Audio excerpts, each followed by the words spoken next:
Episode 156. I believe achieving success in the outdoor biz is dependent upon embracing the outdoor lifestyle and learning from outdoor leaders that came before you. If you agree, then listen up for tips, advice, and hacks about growing or starting your career in the outdoor biz. My name is Rick Sayes. Welcome to the Outdoor Biz Podcast. I think you're going to love my conversation with Lilly of Johnson Outdoors. But first, if you're thinking about starting your own podcast for your brand or passion project, I've created a free cheat sheet outlining 6 fundamental steps for building and starting your podcast. It has everything you need to know about planning, building, and launching. Head over to ricksayes.com and download this free resource today. Great conversation with Lilly of Johnson Outdoors today. Ryan tells us how he fell in love with the outdoors, all the great recreation opportunities in Maine, and some cool new products coming out this spring. Enjoy. Hey Ryan, welcome to the show. Hey, thank you very much. Thanks for having me. Yeah, great to catch up with you guys at Old Town Canoe and all the other brands you guys have. I was checking your website out this morning. It's very cool. You guys do some cool stuff. Yeah, we're pretty proud of it over here. I'll bet. So what was your first exposure to the outdoors? Was it as a kid? Have you been an outdoors guy your whole life? Well, I think by default, being raised in Maine, you are pretty much raised outdoors. I mean, you have to survive some pretty intense weather, and hunting and fishing and skiing and, snow and water is all a part of your existence, from the get-go. So you really learn to appreciate and recreate and latch on to activities that are outdoors. So that, my first exposure, I'd say, is just being a kid in Maine and exploring. Nice, very fun. And did you learn to hunt and fish at a young age also? I've had a fishing pole in my hand since I was, a toddler. I always wanted to hunt, but I didn't get into it really until probably early 20s is when I really got into that. I married into a family that's big hunters, and they showed me the ropes, and now it's just an important part of our lives. I try to fill the freezer with organic meat in the fall, and It sustains us through the winter. So it's been a really nice aspect to kind of take on and make sure that we're providing for our family in the fall. So. Right. So hunting is definitely an important part, I think, of not only living in Maine, but just kind of embracing a nice organic, healthy lifestyle. Yeah, well, you guys have so much great territory up there to explore and play in. It's fabulous. What was your first outdoor job? My passion from childhood on has been, I'm a big snowboarder. Okay. Latched on. Yeah. So I actually come into the outdoor industry via skiing and snowboarding. I was obsessed, as a middle schooler, high schooler, and was bound and determined to, when I grew up, work for a ski and snowboard company, and just made that a goal of mine. Oh, okay. And so I picked my college track and, my early experiences in the outdoor industry, with that in mind. So my first outdoor job was I worked for summer camps in Maine. Maine is known for having just legendary summer camps. So I think everybody in Maine's done that. Yeah, exactly. So worked at a summer camp, drove water ski boat and taught, water skiing, wakeboarding at a water ski camp. And so that was kind of really my first, I guess, outdoor job. But my outdoor industry job, my first one was with Sugarloaf Mountain. When I was a freshman in college, I took on a job at a retail shop up at the mountain. Very cool. And you did that for a while. So I saw that you do have a degree in recreation. You just, as your life evolved as an outdoor recreator, that just became an obvious major, I guess, huh? Yeah, I had a few colleges in mind. I wanted to go out west, but I knew that my mom wouldn't. She would have popped holes in my tires. She would have stopped me from going out west. So keeping that in mind, I looked for opportunities in New England, and the University of Maine at Farmington at the time had a pretty legendary ski industry program. And basically it was like a certificate program that you would partner up with like a public health degree or a business degree. And so I took the business track and took the ski industry program alongside of that. So a lot of my classes were on snow. My practicum was with Carrabassett Valley Academy, private high school up there that focuses on, skiing and snowboard, coaching. So I did that. Then my internship was with actually the Mountains Retail Division, and I took on managing the snowboard retail operations at Sugarloaf my senior year and then on. So really, it was an awesome choice for me because I was able to get a lot of real world experience while I was going to school, and really kind of set me up for some nice career opportunities following college. And you had fun doing it. Yeah, absolutely. Yeah. That's key. Exactly. Yeah, I got my master's and undergrad are both in outdoor recreation. I went to school at Cal Poly Pomona. After I flunked out, I was going to be an architect, and the program was impacted and couldn't get in, and had to do basic courses and was not having fun, and didn't get good grades. But then I went back and got my grades up and discovered a recreation. I could get a degree in recreation. I thought my dad was going to disown me, but it was proved to be worthwhile. Very fun. Heck yeah. No, it's similar. I took as many courses as I could just to maintain that full-time status. So it was like 12 or 13 credits, right? Right. And then I crammed them into Tuesdays and Thursdays, and that set me up to ski as much as possible and work as much as possible, because they kind of went hand in hand for what I was doing up at Sugarloaf. So I would get all my courses crammed into Tuesdays and Thursdays and make my life miserable. That way I was free to work full time and that's ski smart. As much You did as it. possible. You did it the right way. I kind of bounced around until I got into it. So did you? Afterwards, did you get a job at Sugarloaf right there, or did you do something else when you graduated?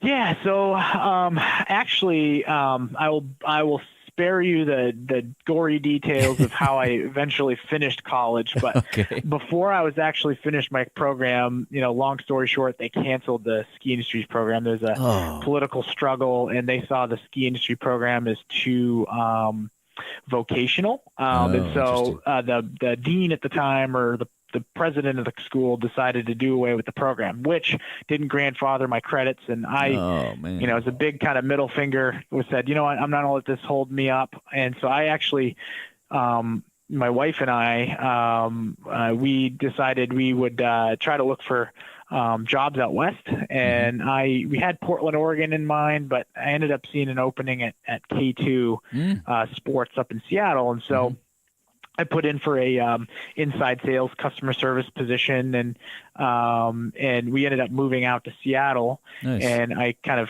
started, with the manufacturing side of to work on the Vashon? outdoor industry with K2. I'm sorry? On Vashon Island? Were they still on Vashon? That was a year or two after they moved off the island, and they were in South Seattle at the time. So I moved into the new facility, and I ended up finishing college out there. So I didn't let that whole, crazy crap happen, Good for you. and affect me. I just kept on trudging and ended up individualizing my major and finishing up all my coursework out there. So moved out to Seattle and worked for K2 and kind of moved around, at that organization for a few years. I started in inside sales, moved over, and I was a sales coordinator for all the brands under the K2 umbrella. And then the last few years, I transitioned over and worked for K2 Snowboarding's marketing department. Oh, gotcha. Okay, cool. Yeah, I was up there for a while with Dana Design when they owned Dana at the time. That was many years previously on Vashon. Yeah. So tell our audience about your experience as the watercraft brand manager at Johnson Outdoors. What's a day in the life look like for Ryan? Well, what I love about it is, it's not like I come to work and I have two levers to pull and then I clock out and go home. It's, there's a million things going on. My job, no 2 days are the same. As the brand manager, I'm responsible not only for the marketing execution and strategy of the watercraft division for Johnson, but I'm also responsible for our product development. So, really, it could be a focus group with consumers on some early product development that we have going on, or it could be on the marketing side and being at ICAST and launching a product, so, it really, no 2 days are the same. And it really, that's why I love it. That's why I love the outdoor industry, is because, you really are expected to wear many hats and do many things. And, that I think that's why I've stayed in the outdoor industry and haven't veered out, because I see some of my friends that they hate their jobs. They show up, they do the same thing day in and day out. And it's just, that's depressing to me. And that's why I really like, what I do, and that, really, there's just a lot going on, and I'm never lacking for things to do. So as a brand manager, we're really, as the brand manager here, I'm working, with multiple different departments, both on site here at, our Old Town factory, but also at corporate. Our corporate office is in Racine, Wisconsin. And, just balancing what our business objectives are as an organization with what we need to get done at the business unit level, and producing products and meeting our goals. So, well, it's nice to have your hands in the product development side too, because sometimes that, I've been a product manager in the past, and sometimes that's where, some of the battles are fought and some of the challenges are most prevalent, because you don't, everybody's under different tactics and different things that they have to execute. Sometimes it doesn't line up. But you have control over both.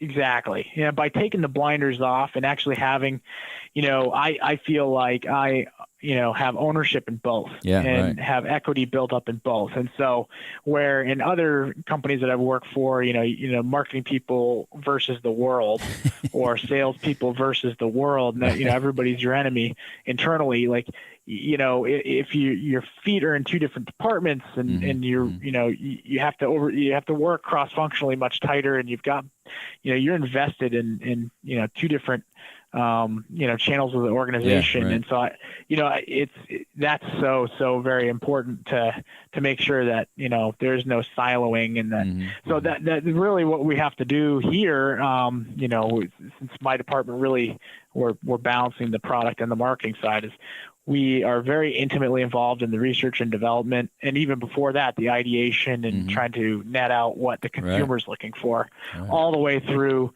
the launch and the success at the sales level of our product. So, it's just, it's really nice to, see the product literally through the ideation, from the ideation process all the way through go to market. So how'd you get into that role? Great question. I mean, I think it all really started back at my, my retail, days at Sugarloaf, and understanding, that aspect of, that really, I loved retail, and I really enjoyed helping a consumer or customer come in and solve their problem, or their, they had specific needs.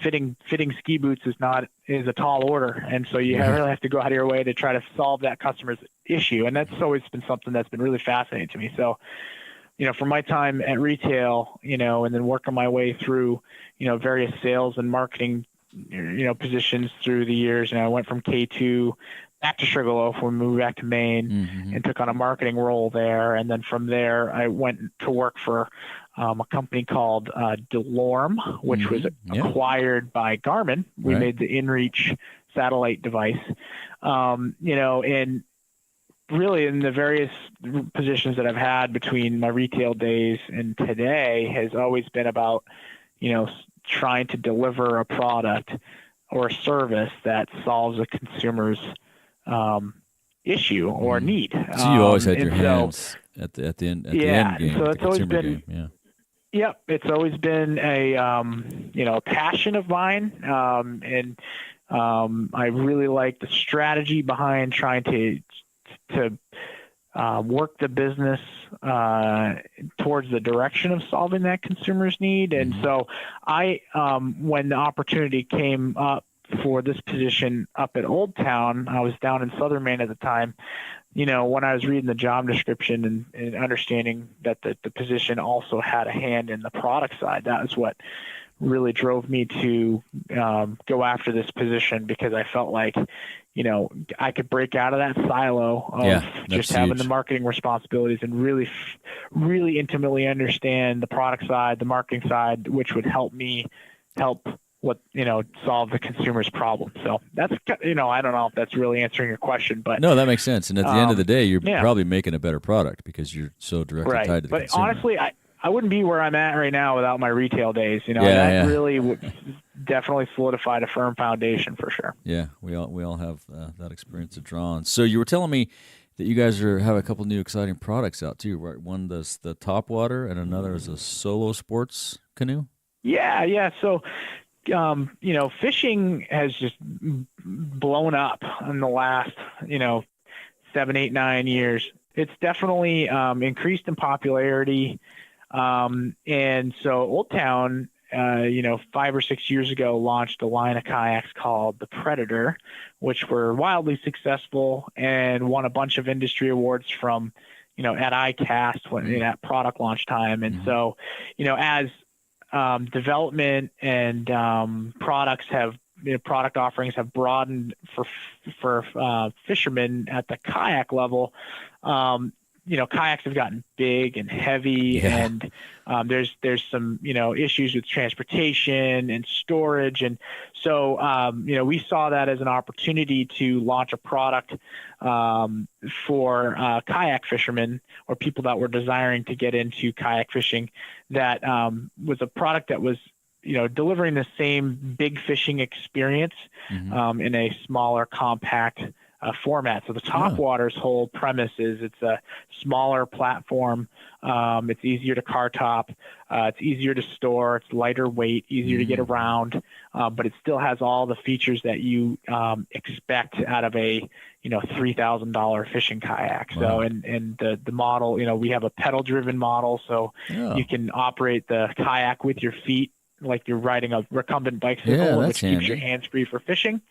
Or you've got traditional paddle options, and we came in at very aggressive price points, and we launched that thing last year, and we were on back order from July all the way through Christmas on the pedal drive. It was wildly successful. Good Definitely spoke to the fact that we launched a product at the right time, that met the consumer's needs, and so that was a huge success for us, and has definitely propelled where we're headed and where we're thinking to go with our products in the future. Very cool. So what are a couple of other accomplishments you're most proud of? Well, we just launched a really, we're talking current, position. Topwater was obviously a huge success. We're proud of the team here and what we were able to accomplish with that. But we just launched a really fun kind of a craft that took a traditional canoe platform and basically gave it a fun facelift. So, lightweight is the game right now, and just easy transport and affordability. And so we basically took one of our most popular canoe chassis of all time, the Discovery 119, which is an 11.5 or 11.9 length canoe, solo canoe, and we put a padded kayak seat in it, and you paddle like a kayak. So it's very stable, but you get the benefit of having a nice open traditional canoe hull that you can bring a dog, bring gear, but it gives you extra stability because you're sitting down on the floor of the canoe, and it's very nimble and easy to paddle. As well as being very, very lightweight. It brings in at just over 50 pounds. Wow, that's so easy to just throw up on your car by yourself. And we tricked that thing out with, modern day fishing features that you'd find on fishing kayaks. So we got, 4 rod holders on it, an accessory track on the thwart. It's got like places for your tackle in the armrests. So the thing, it comes in really fun, camo colors. So and it's only $8.99, so very lightweight, light on the wallet, and it meets a lot of needs. And so we just launched that thing a month ago, and it has quickly become the hottest boat this month. So we're selling a bunch of them. Nice. So that's super fun. Cool. Just people think that you need to do something completely new and different, but a lot of times you can repurpose products and just try to. Sometimes you just don't have to rewrite the book. Yeah, you don't always need to reinvent the wheel. Exactly. Exactly. Exactly. That's cool. We'll link to both of those in the show notes. Those sound cool. I'll have to check them out. Yeah, it's called the Discovery Solo Sportsman. Yeah. Okay, cool. And who are some of the mentors that you've worked with that have helped you along the way? Oh, that's a great question. That's a hard one to answer. There's probably I a feel like bunch of them. Yeah, I've had so many, Yeah. and honestly, I don't think I've had one that I've maintained through the years, but I feel like I've had several. Yeah. I think thinking back to my K2 days, John O'Connor was one of my bosses at the time at K2. He was the VP of sales, and I think he's now at Traeger Grills, Pellet Grills, but he's always been someone that I can reach out to and chit chat and bounce things off of. And he's just really down to earth guy that invested in my development as a young professional back in the K2 days. So he's always been, a good one. And then most recently, I had one of the best bosses I've ever had in my life. I'd say the best boss I've ever had when I was at Delorme and then Garmin. Her name was Kim Stiver. Okay. And, she was our VP of marketing at Delorme, and she came from the agency side of things, which I was unfamiliar with. And so I was able to grab a lot of insights from her. She's an excellent writer, public speaker. And so, I was able to watch and take notes, and she was very approachable. So Kim Stiver was, if you're listening, best boss ever. Great. There you but go, I Kim. still reach out to her from time to time. Yeah. So, Nice. I'd say John and Kim stick out in my mind as being that. And then, my current boss, who's the group vice president for our division, he's been with Johnson Outdoors for, I think, 32 years. He's retiring later this year, but he has been, I feel like I've gotten an MBA since working here. Wow. He's a wealth of knowledge and information. He comes from a steeped, marketing and product, management background. So I've been able to kind of sit back and watch and take notes, and he's been a great resource. His name's Bill Kelly. So those are I think the three that really stick out in my mind as being great mentors over the years. Cool. Yeah. We all have a lot of them over the years. If you've been in the biz for a long time, there's so many great people, and we learn from everybody. So for sure. That's awesome. Yeah. So tell us about any nonprofit groups you guys work with. I'm sure you support a few. You mean from me personally, or either way, either you personally or the organization, or both? Okay, yeah. We are actually. It's funny you should say that. We've been looking at, as from a brand standpoint, getting into a little bit more philanthropic work. And we've been meeting on that regularly to try to zero in on the right organizations to align with. I mean, we not only cater to a consumer that's fishing and hunting centric, but we also we have a lot of people that are traditional canoeists and sea kayakers, and so we have such a broad array of customers that have. But conservation is important to all of our people. Preserving clean waters is important. So apart from the one-off things that we've done in the past, we're looking at, as an organization, looking seriously at organizations to align with, to support that are important to our customer.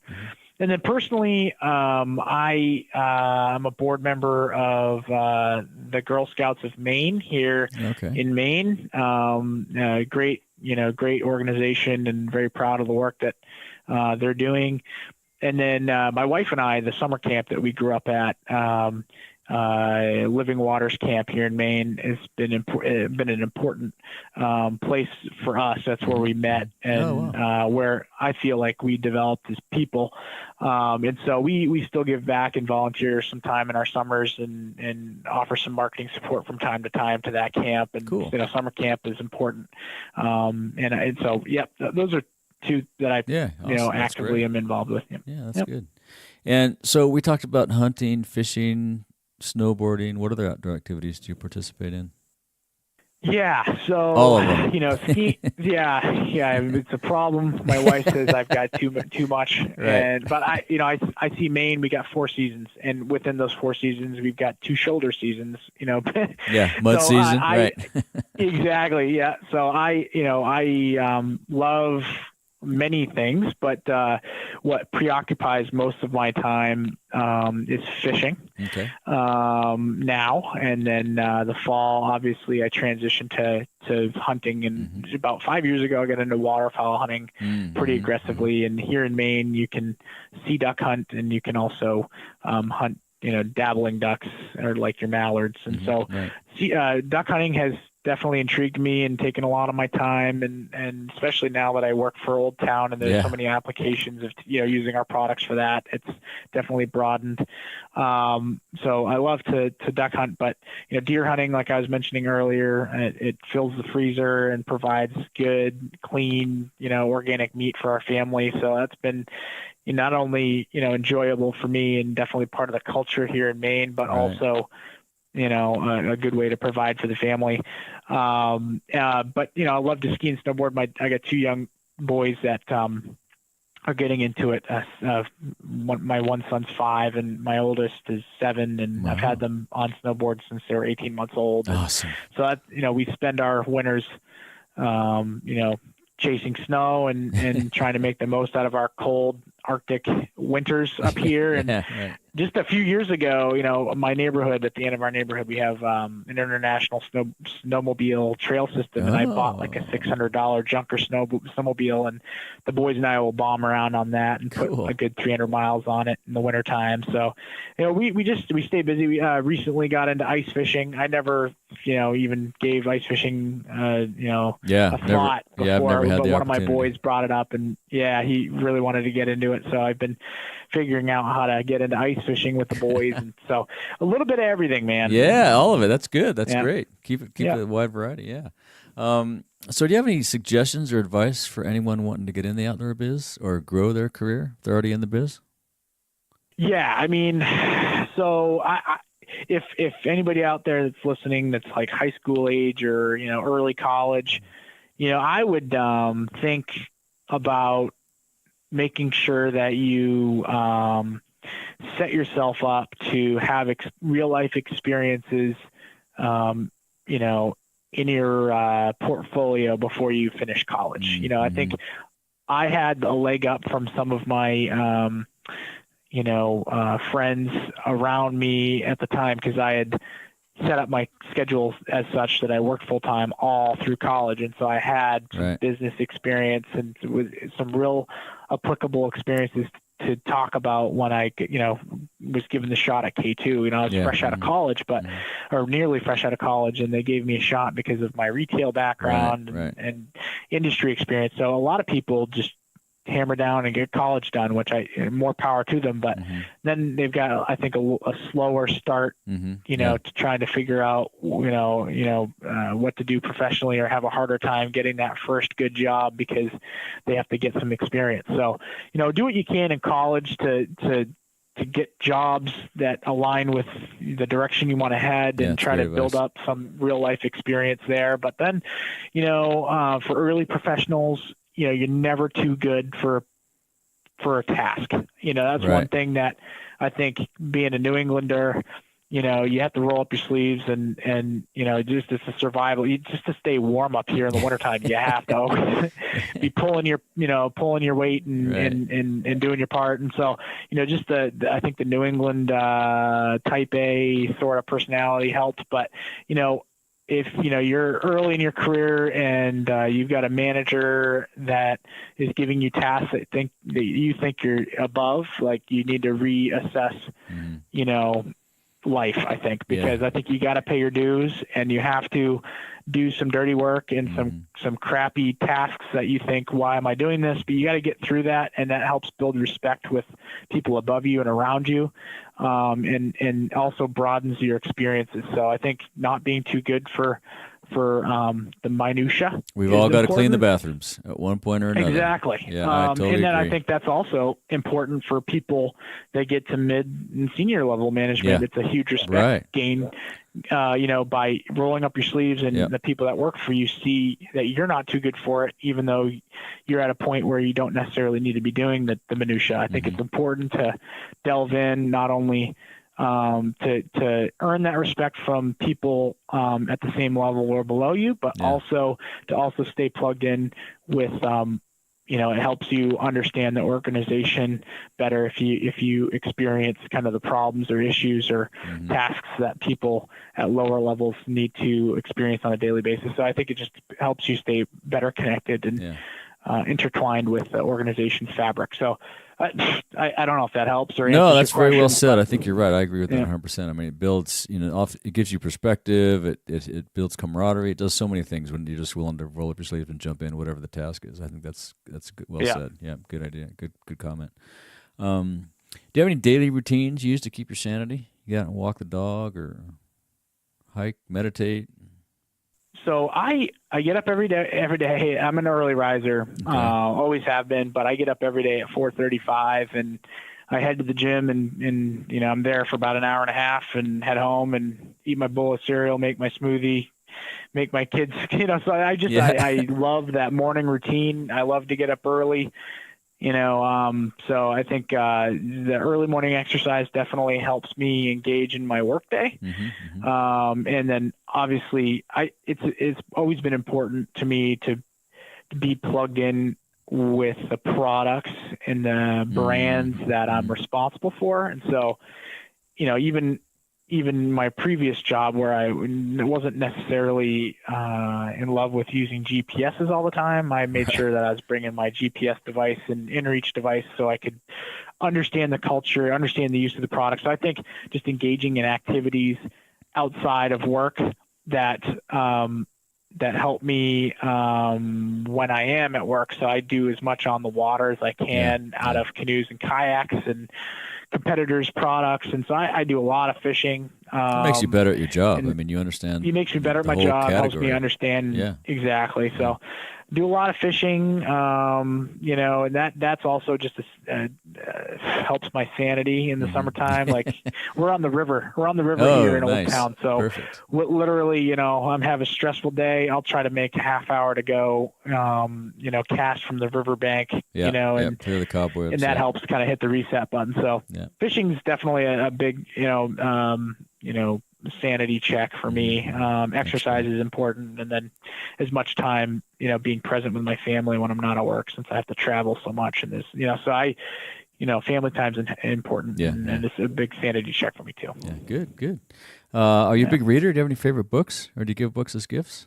I in recent years have taken up reading, and with all the airplane time that I have, there's only, I have to say, there's only so many things you can do while you're waiting for a plane. It's a sad realization, when I, early in my career where I only got to travel 2 or 3 times a year, every time you got on, the movies were new. It was like, oh, sweet, I get to watch this new movie. But now I travel so much that I realize I really don't refresh the movie selection very often on the plane. So I've taken up reading more, and I kind of try to balance it with entertaining reads and with I try to read things that help with my job as well, and digital trends sort of stuff, and marketing and product books. I try to read it all.